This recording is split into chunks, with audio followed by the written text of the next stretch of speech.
Morning, everybody. I hope you're all doing really well. Today, we are going to cover the secret weapon when it comes to trauma recovery, which, of course, is yourself and getting to know yourself on a deeper level. And you may think, why do I need to do that? It's a waste of time. Let me tell you, we hold the deepest secrets within ourselves. When it comes to recovery, we hold the truth and we are the key to fixing ourselves and healing ourselves. It's not an easy fix. It's certainly not a quick fix, but we can do this together. And then it becomes easier. And that's what we're looking for. Easier. Something to build on. New habits that we can create and build together. So today is going to be covering a foundation of that. We are going to be looking at where we are now, where we want to be, how we want to get there, all through reflection and different practices. So if that's for you, you're in the right place. Stay where you are. Make sure you do have a pen and paper though. And so if you haven't got those, quickly scurry off while I'm doing this bit, because you're not going to want to miss the prompts. They are so good today. So good. So we're not looking for perfection when we're healing. A term that I like to use for this, and it's a Japanese term, is wabi-sabi, where they fix pottery by using gold. But of course, the cracks never fully repair. They are still there. They are imperfect, but perfect at the same time. And that's what we're looking for within our healing journeys. The more you strive for perfection, the harder it will seem. Trust me. And that is why it's okay to be imperfect. So, here's how I know all about this topic. The secret weapon for trauma healing. I healed my trauma through journaling and therapy combined. And this meant that it led me to want to help more people, which is why I became a life coach. It's why I wanted to help female trauma survivors. So journaling for me has been a long time thing. It's a habit. And I hope that that's how it's going to be for you. Hence why I do these weekly here on Imperfect TV network, because it gives you the chance to make this, if not a daily habit just yet, a weekly habit. See where I'm going with this? So journaling is a daily practice and it gives you something to work on. It gives you a baseline. It gives you a chance to get to know your inner thoughts and know where they are at any given time. It's your time, crucially. And that's why it's so crucial to do this, because we feel guilty when we take time out. Why? We feel guilty when we put ourselves first. Why? Only our innermost thoughts can tell us that. And that is why we journal.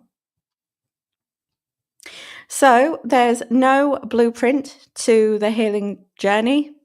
No rules, no regulations. You make your own rules.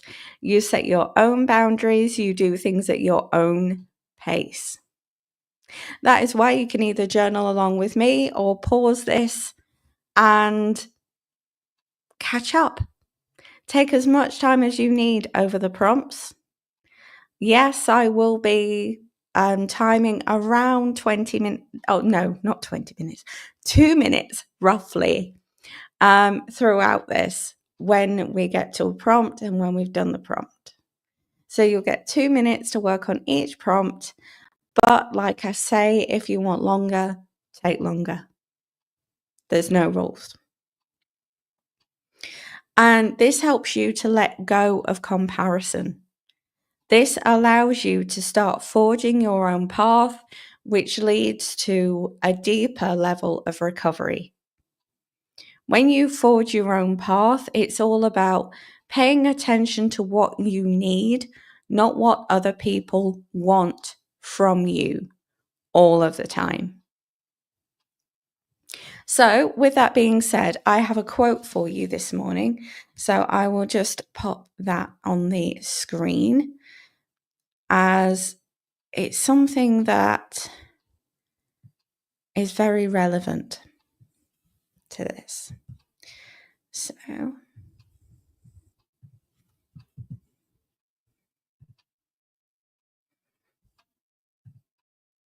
here we go. So, there is no timestamp on trauma. There isn't a formula that you can insert yourself into to get from horror to healed. Be patient, take up space, let your journey be the balm. And that's from Dawn Sarah. I think that's a gorgeous quote because it tells you exactly what your journey needs to be. Not once is perfection mentioned in there. Not once is a time frame mentioned in there. Not once is a recommended formula mentioned in there. Which means that it is down to you. And while that might sound scary, it can actually be enlightening, beautiful, and honest. So, without further ado, I think we should crack on. So, here is the next prompt. So, we're going to be looking at qualities that you admire in different people, what that tells you about yourself, the things that bring you the most comfort, and where you are at now. Those are the 3 main things that we are going to be looking at today, with the aim of making things easier for you. Okay, so here we go.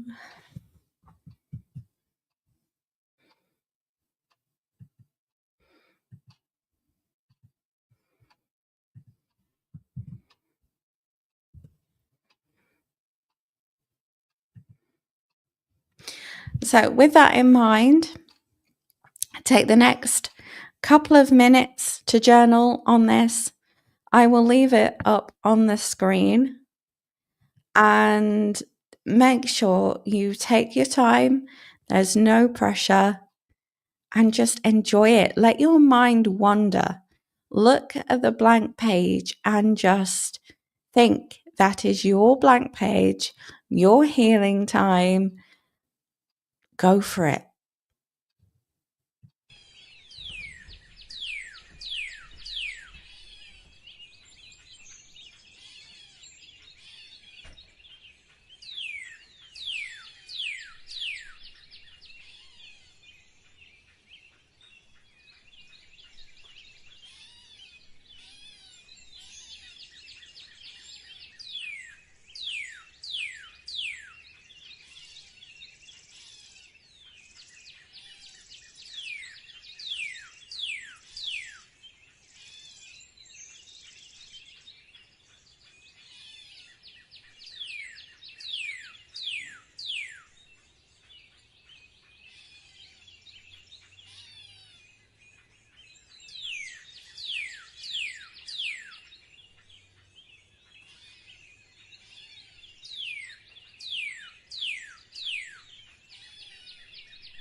So I hope you've had time to journal on that one.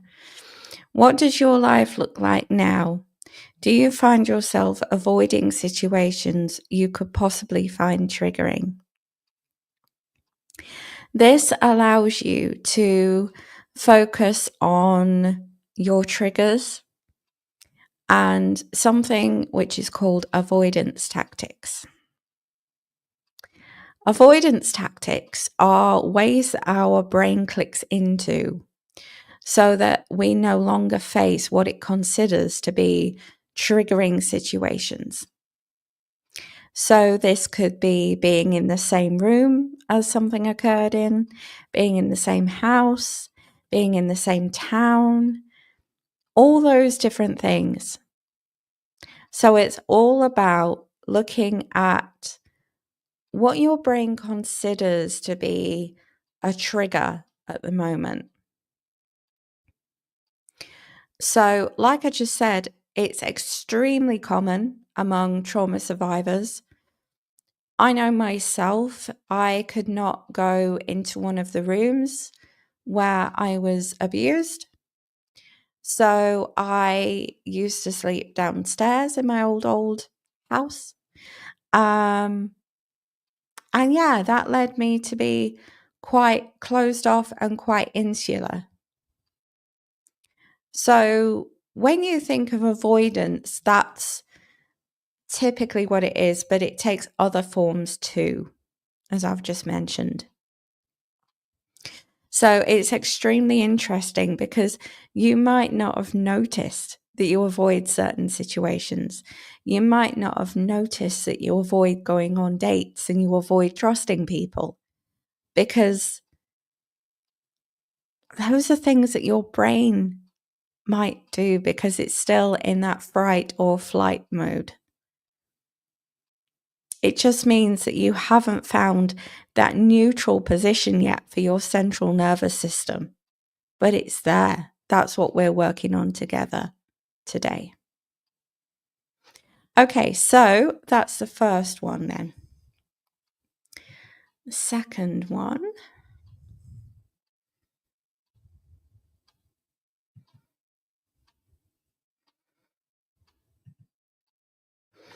What qualities do you notice within the people you surround yourself with?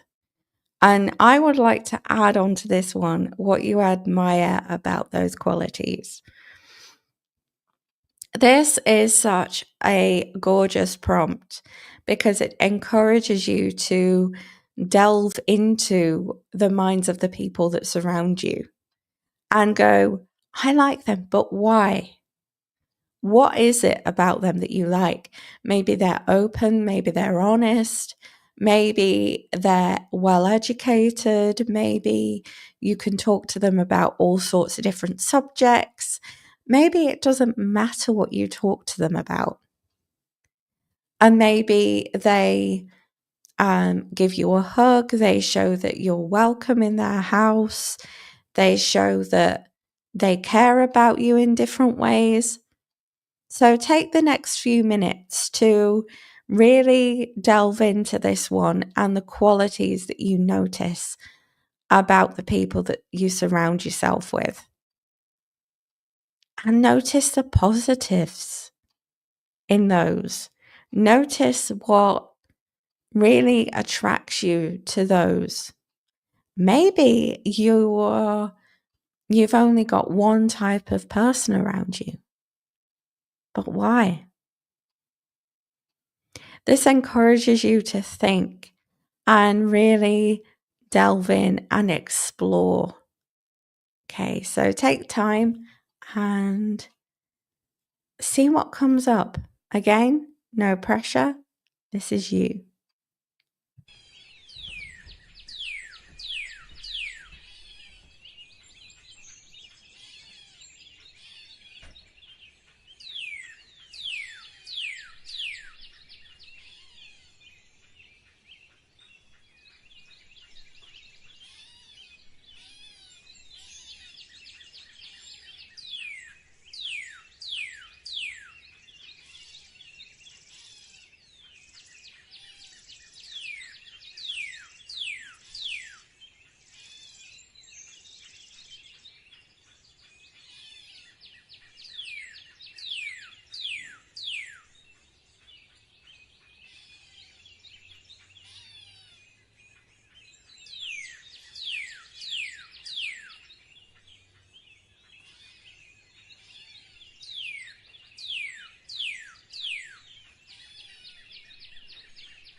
How was that? What came up for you? What was the most intriguing? Maybe you came up with qualities which reminded you of people that you'd loved and lost over the years. Maybe you came up with qualities that was similar to movie characters that you resonate with or book characters that you resonate with. Let me know. Let me know what came up for you, as it can be so incredibly powerful to use this and reflect back over it in years to come, as that is something that not very many people do with their journals, let me tell you. They don't very often take the time to reflect, but when you do, it's crazy what you can find out, and there's still so much more to learn about you and your thought processes. It's just a never ending stream of questions and prompts. So that was that one. And now we go on to this one.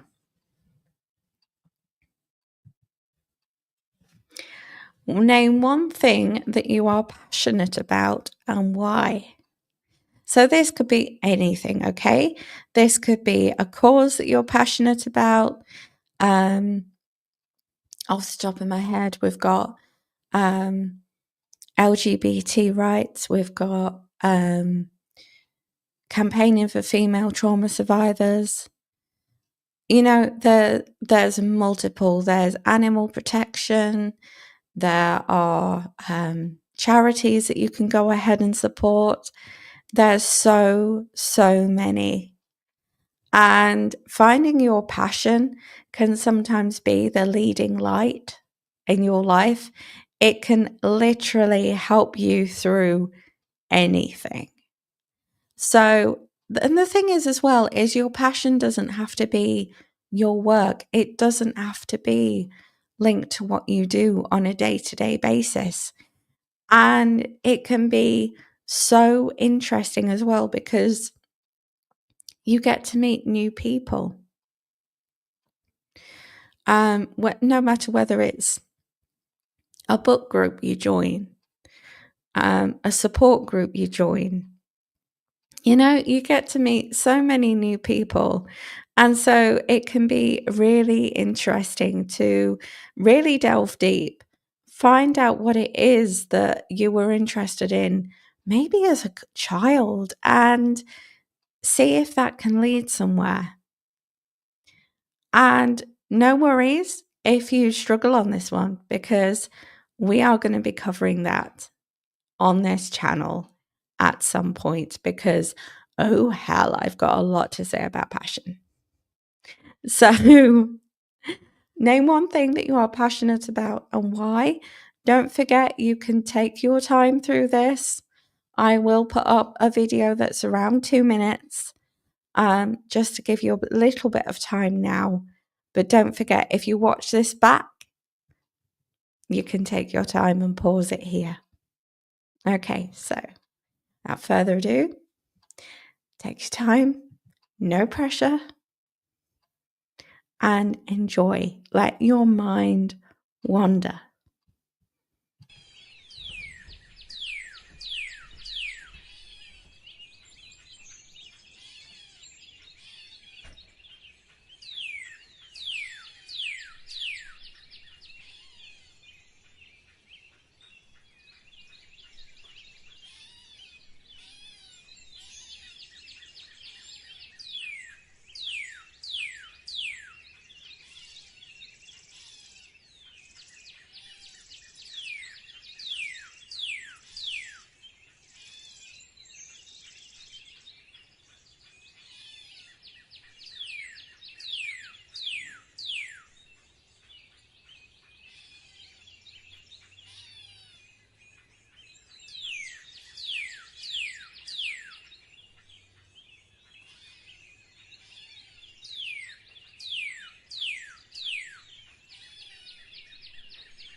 How was that?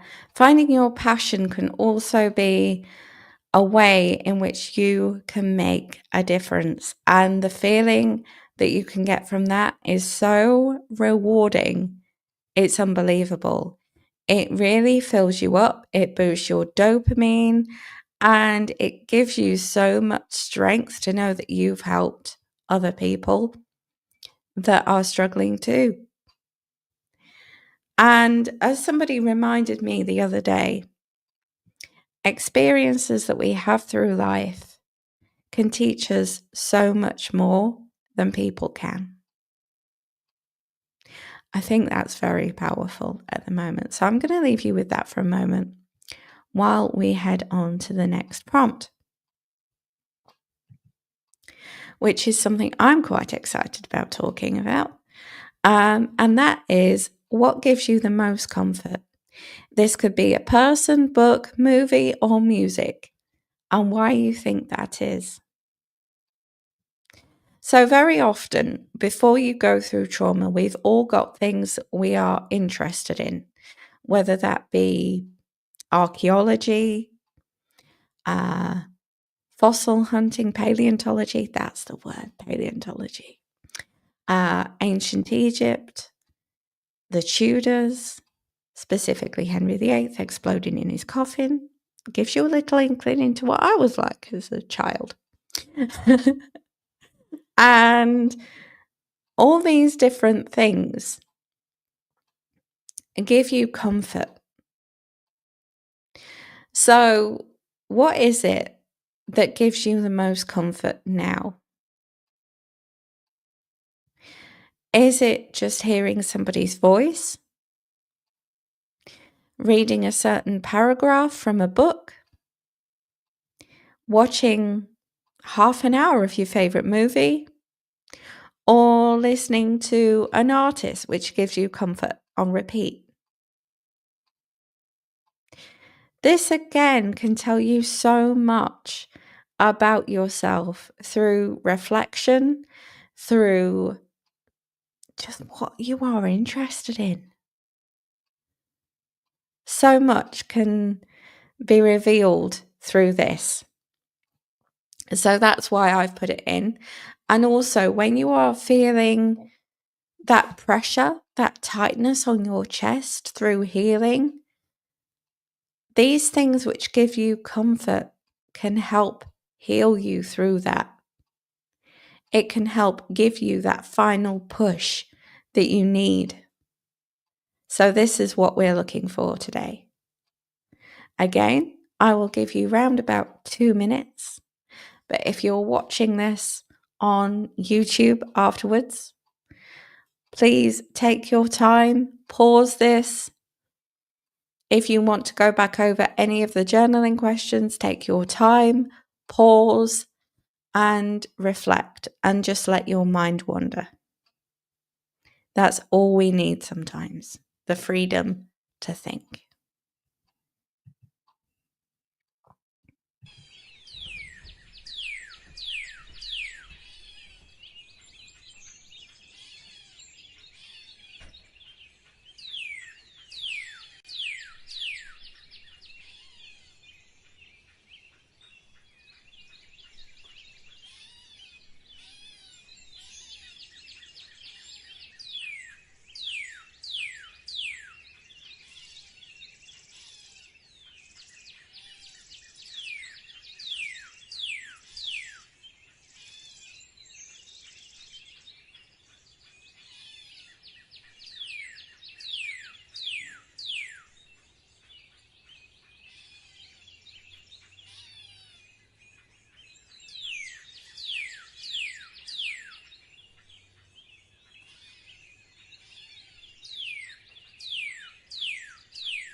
Okay.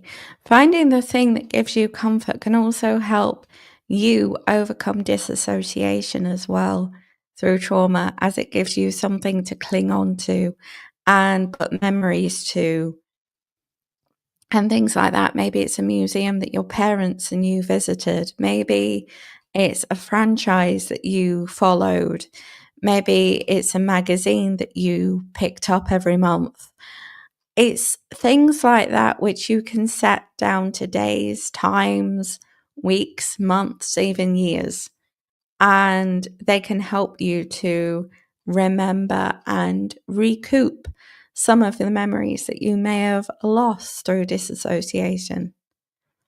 But you can get those back. We will get those back because you're stronger than you know. So, today we've looked at where you are now. We've looked at where you could be in your healing process. We've reflected upon the things that give you comfort. And we've also looked at the secret weapon for trauma recovery, which of course is journaling and reflection. I cannot put enough emphasis on how useful journaling can really be, as it gives your therapist a starting point with where to go if you journal your thoughts. And not only that, but it gives a life coach a starting point too. So you can start to work together immediately, looking for that accountability and setting new habits and new goals, and new things to strive towards. So that is it really from me today. All that's left for me to say is book a discovery chat at www.gemmablythe.com. The link is in the header and I will also put it in the description. And join me, share this with your friends. I am willing to bet that at least one of your friends will find this useful today. So share away, and I will see you right here again next week for a different topic. We'll see. Sending so much love and see you soon.